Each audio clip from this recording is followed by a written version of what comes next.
Assalamualaikum warahmatullahi wabarakatuh. Perkenalkan, nama saya Niswatus Solihah. Saya berasal dari Fakultas Hukum Universitas Trunojoyo Madura. Dalam mata kuliah Hukum Pemerintahan Daerah kelas A. Di sini saya akan menjelaskan tentang historis perjalanan pasal 18 Undang-Undang Dasar sejak merdeka hingga saat ini. Yang pertama adalah pendahuluan. Di dalam perjalanan panjang Undang-Undang Pemerintahan Daerah dalam sistem ketatanegaraan kita telah mengalami pasang surut. Urusan pemerintahan yang boleh diatur dan diurus secara bebas dan mandiri akan menjadikan urusan rumah tangga suatu pemerintahan yang lebih rendah disebut dengan otonomi. Undang-Undang Dasar tahun 1945 Pasal 18 yang menjadi sumber penyelenggaraan otonomi dapatlah dipahami untuk mendorong terwujudnya ide yang dicita-citakan yaitu otonomi. Bagian kedua adalah pembahasan. Saya juga akan menjelaskan sedikit sejarah Undang-Undang Pemerintahan Daerah. Sejarah Ketatanegaraan Republik Indonesia menunjukkan pernah ada berlaku beberapa Undang-Undang Dasar. Antara lain yang pertama adalah Undang-Undang Dasar tahun 1945, Konstitusi RIS, dan Undang-Undang Dasar sementara tahun 1950. Setelah kembali ke Undang-Undang Dasar 1945, penyelenggaraan pemerintah daerah ditetapkan dengan Perpres nomor 6 tahun 1959 sebagai penyempurnaan atas Undang-Undang Dasar nomor 1 tahun 1957. Sebagai implikasi yuridis berdasarkan pasal 18 Undang-Undang Dasar 1945, maka ditetapkan Undang-Undang Nomor 18 Tahun 1965 tentang Pemerintahan Daerah dan Undang-Undang Nomor 19 Tahun 1965 tentang Desa Praja. Untuk mewujudkan otonomi daerah yang nyata dan bertanggung jawab sebagai amanat pasal 18 Undang-Undang Dasar 1945, maka pembagian daerah besar dan kecil perlu dibentuk dengan undang-undang. Sehingga Undang-Undang Nomor 18 Tahun 1965 sudah tidak sesuai lagi dengan perkembangan ketatanegaraan.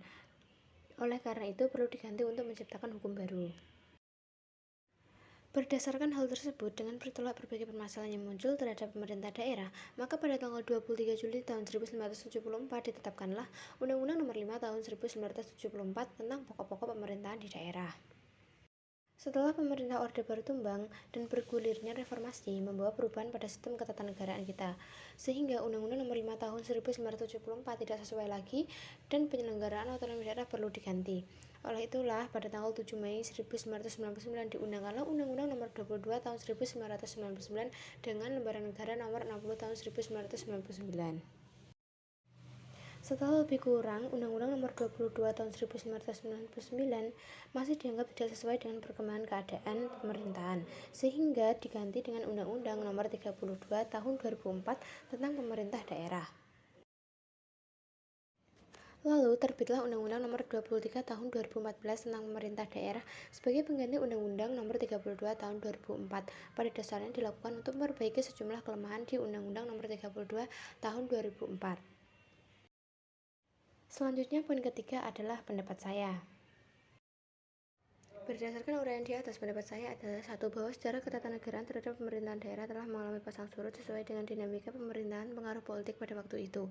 Yang kedua, struktur ketatanegaraan yang berubah melalui perubahan Undang-Undang Dasar tahun 1945 dari tahun 1999 sampai 2002. Yang ketiga, materi muatan dalam Undang-Undang Pemerintahan Daerah yang cukup banyak.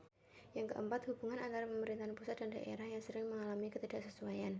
Yang kelima, banyak pihak yang mengajukan judicial review ke Mahkamah Konstitusi, sehingga beberapa materi yang ada dalam Undang-Undang Pemerintahan Daerah pun banyak yang berubah. Yang terakhir adalah yang keenam, untuk memperbaiki sejumlah kelemahan di undang-undang sebelumnya.